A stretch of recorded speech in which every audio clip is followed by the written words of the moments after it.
Akhirnya Bitcoin jatuh ke angka 60.000 di tanggal 6 Februari 2026. Kejatuhan Bitcoin ini sudah Minhack prediksi di video sebelumnya. Ya, meskipun Minhack sendiri berharap jatuhnya Bitcoin ke 60.000 ini di kisaran kuartal 3 ataupun kuartal 4. Karena di video sebelumnya Minhack prediksi bahwa Bitcoin turun ke 60.000 ini terjadi pada bulan November. Tapi balik lagi ya, mungkin bisa saja Bitcoin melakukan aksi penurunan lagi, tapi entah sampai harga berapa. Nah, di video ini Minhack akan bagikan analisa teknikal yang mudah kalian pahami tentang kemanakah arah Bitcoin selanjutnya setelah menyentuh angka 60.000 dolar. So, langsung saja tanpa basa-basi, Minhack langsung buka trading view. Oke, Minhack sudah buka trading view dan di sini di chart Bitcoin Minhack pakai time frame daily.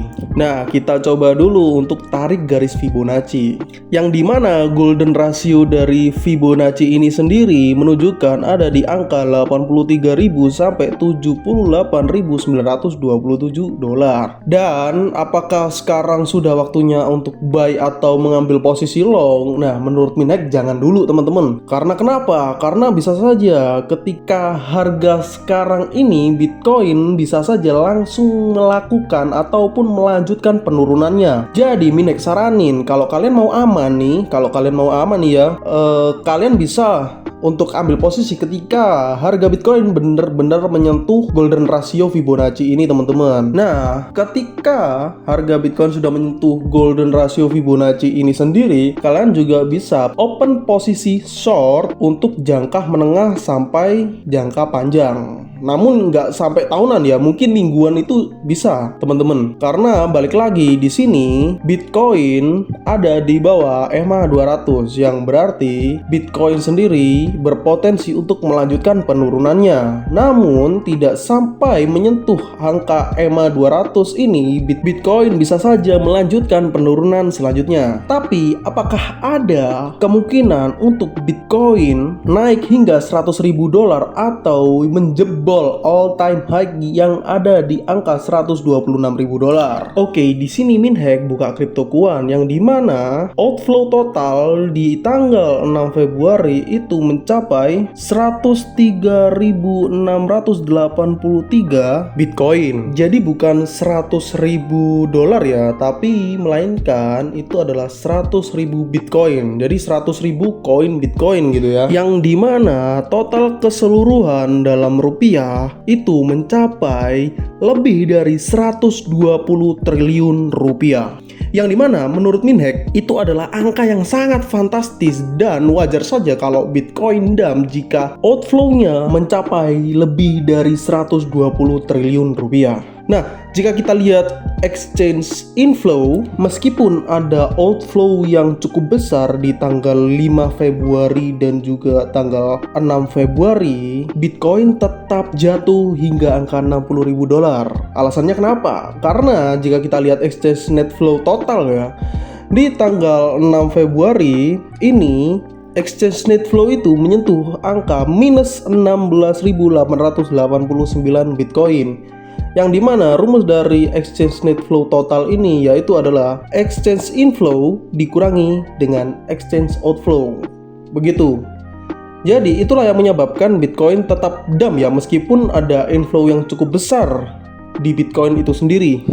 Karena exchange net flow sendiri itu sampai minus 16.889 Bitcoin. Dan kalau kita geser ke exchange withdrawing transaction, di sini di tanggal 6 Februari itu terdapat 7.783 akun yang melakukan withdrawal. Jadi banyak orang yang mungkin terkena extreme fear ya daripada sentimen Bitcoin ini sendiri, lebih memilih untuk menarik aset Bitcoin mereka karena takut akan Bitcoin jatuh lebih dalam. Mungkin seperti itu ya. Apalagi kalau kita lihat exchange depositing transaction, di mana tanggal 5 ini orang yang melakukan deposit ini cukup banyak ya. Sampai angka 43.520 akun yang melakukan deposit. Namun pada tanggal 10 Februari, akun yang melakukan deposit ini cukup turun drastis ya, hingga mencapai angka 10.525 akun yang melakukan deposit.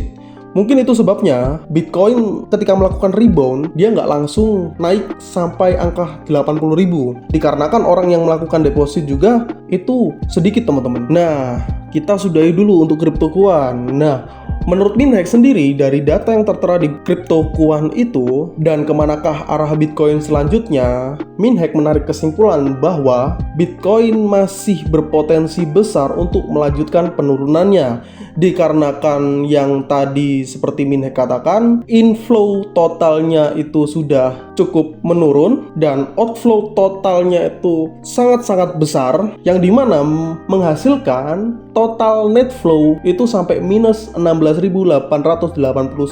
Apalagi akun yang melakukan deposit transaksi itu terbilang sedikit ya, lebih sedikit daripada sebelum Bitcoin drop gitu. Jadi menurut Minhack, market retail sudah termakan extreme fear. Jadi itu sebabnya Minhack tarik kesimpulan bahwa Bitcoin masih berpotensi besar untuk melanjutkan penurunannya. Namun jika kita ingin tahu Bitcoin mau turun sampai mana, kita wajib tarik garis Fibonacci dulu nih teman-teman. Yang dimana secara garis Fibonacci sendiri, Bitcoin ini mungkin berpotensi turun hingga angka 36.231 gitu teman-teman.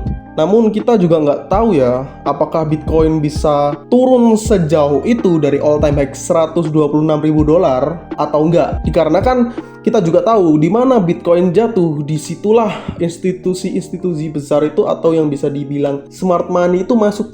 Seperti kemarin ketika Bitcoin drop, Michael Saylor langsung ngeborong Bitcoin gitu teman-teman. Jadi masih abu-abu juga gitu. Kalau kita melihat garis Fibonacci, ya Bitcoin mungkin ada potensi ke 36.000 teman-teman. Cuman itu sangat-sangat kecil kemungkinan menurut Minhack ya. Tapi kalau bisa turun segitu sih ya Minhack langsung serok sih gitu. Nah, kalau pendapat Minhack sendiri, itu Bitcoin mau turun sampai mana? Jadi pendapat Minhack ini, Bitcoin harusnya sih turunnya itu mentok-mentok ya.